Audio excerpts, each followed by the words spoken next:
বাবু কান্দো না ফিটার খাওয়াইবো আসমানের তারা উঠি দিয়া বাঁশি বাজাইবো।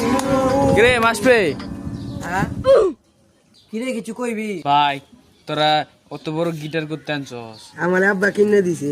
তোরা সেইটা ব্র্যান্ডের গিটার, ব্র্যান্ড জীবনে চোখকে দেখছস ব্র্যান্ড। কিরে মাসি এই নোকে আপন তুই থেকে জায়গা দেখতাছস আমরা এনে গান গাইতাছি, বিরক্ত করিস না। কিরে হাসান তুই কি আজকে একটা গিটার হয়ে তুই আমার বললি লেগা? তুই দেখছস মাসির কত বড় ব্র্যান্ড আছে, তোর কি এটা আছে? তোর সাথে মিশতাম। এই নসুমসু বললাম জানেন তো, ডিস্টার্ব করিস না। আমার আব্বাও একটা এই ব্র্যান্ড এনে দিব, অত্যানি বড়।